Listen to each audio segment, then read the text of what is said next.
Aku bernama Dedi, seorang pria biasa yang tinggal di sebuah kampung kecil di pinggiran kota. Malam itu, seperti biasa, aku kebagian jaga di pos ronda bersama teman-teman. Pos ronda kami cuma bangunan sederhana dari bambu, berdiri di ujung kampung dekat sawah yang luas. Angin malam bertiup pelan, membawa hawa dingin yang bikin bulu kuduk sedikit merinding. Sekitar pukul 1 dini hari, teman-temanku, si Budi sama si Asep, udah mulai ngantuk.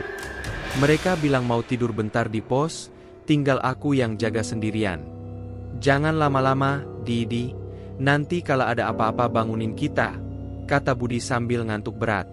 Aku cuma ngangguk, ambil secangkir kopi hitam, dan duduk di bangku kayu depan pos, ngeliatin gelapnya sawah di kejauhan. Awalnya sih biasa aja. Cuma suara jangkrik sama, sesekali kodok yang terdengar. Lampu pos yang temaram cuma nerangin beberapa meter di depan, selebihnya gelap gulita. Tapi entah kenapa, malam itu rasanya beda. Ada perasaan aneh yang mulai nyelinap di hati, kayak ada yang ngeliatin dari jauh. Aku coba tepis pikiran itu. Paling cuma perasaan doang, batinku. Pas aku lagi nyeruput kopi, tiba-tiba aku dengar suara samar dari arah sawah.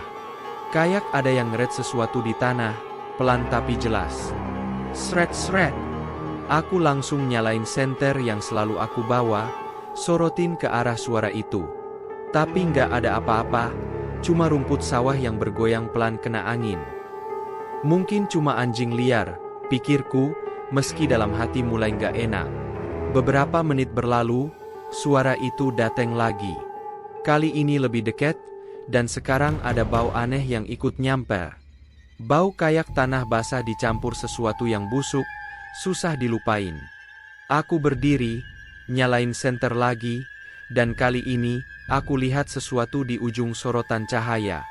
Ada bayangan putih, berdiri tegak di tengah sawah, sekitar 50 meter dari pos. Jantungku langsung berdegup kencang. "Apaan tuh?"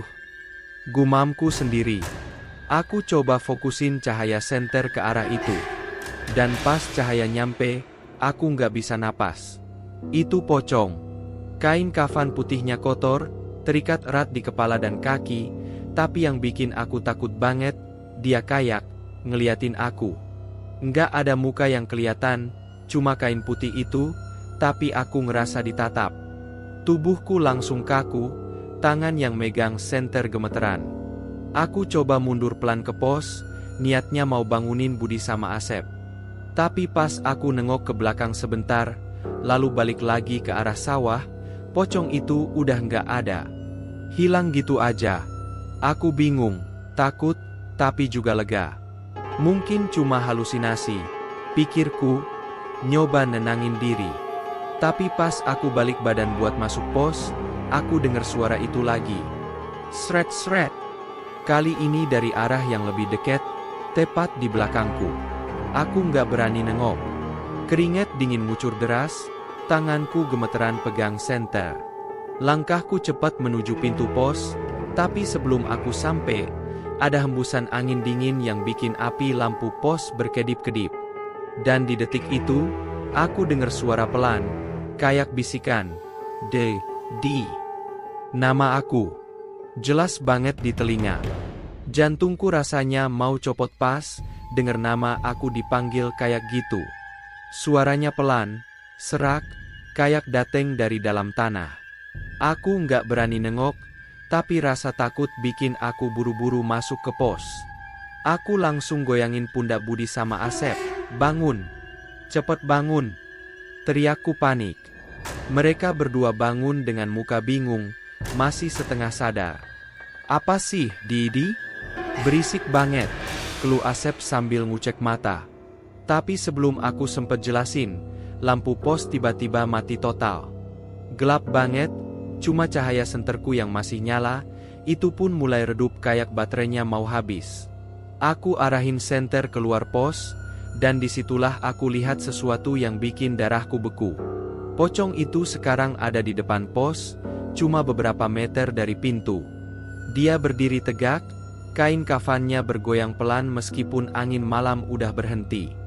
Budi sama Asep ikut ngeliat, dan mereka langsung kaget. Astagfirullah, apa itu? Pekik Budi, suaranya gemeter. Asep cuma bisa pegang lengan aku erat-erat, kayak takut kehilangan pegangan. Aku coba berpikir jernih, meski kepala rasanya mau pecah. Kita baca doa bareng, cepat. Kataku, nyoba ngumpulin keberanian.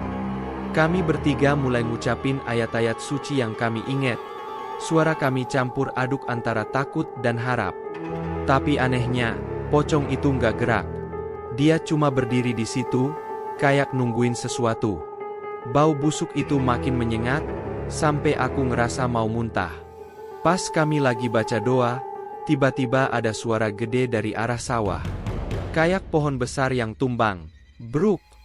Kami semua kaget, dan pas aku sorot senter ke arah pocong lagi, dia udah nggak ada. Hilang lagi. Tapi perasaan lega cuma sebentar, soalnya suara sret-sret itu mulai kedengeran lagi, kali ini kayak dari samping pos. Aku suruh Budi sama Asep buat siap-siap kabur. Kita ke rumah Pak RT sekarang, nggak aman di sini, bisikku. Mereka ngangguk cepat, dan kami bertiga buru-buru keluar dari pos, lari sekuat tenaga ke arah kampung. Senterku udah mati total, jadi kami cuma ngandalin cahaya bulan yang samar-samar. Setiap langkah rasanya berat, kayak ada yang narik kakiku dari belakang. Pas udah sampai pertengahan jalan, aku nggak sengaja nengok ke belakang. Dan disitulah aku lihat pocong itu lagi. Dia nggak cuma berdiri sekarang, dia loncat-loncat kecil, ngikutin kami dari kejauhan. Setiap loncatannya bikin suara thump-thump, yang bikin jantungku mau jebol. Aku teriak ke Budi sama Asep, cepat! Dia ngikutin kita. Kami lari mati-matian sampai akhirnya nyampe di rumah Pak RT. Pintunya aku gedor keras-keras, sampai Pak RT keluar dengan muka bingung. Ada apa, kalian? Kok panik gitu? Tanyanya. Aku cerita semuanya dengan napas ngos-ngosan, dan wajah Pak RT langsung berubah serius.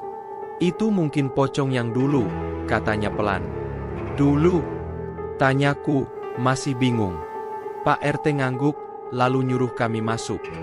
Dia bilang, bertahun-tahun lalu ada orang meninggal di sawah itu, tapi kuburannya nggak beres, dan katanya arwahnya suka gentayangan kalau malam. Kalian beruntung cuma dikejar, biasanya dia nggak cuma ngeliatin doang. Lanjut Pak RT, bikin kami bertiga tambah takut. Malam itu kami nginep di rumah Pak RT, nggak berani balik ke pos. Tapi sampai pagi, aku masih ngerasa kayak ada yang ngeliatin dari luar jendela. Dan setiap aku tutup mata, suara sret-sret itu kayak masih bergema di kepalaku.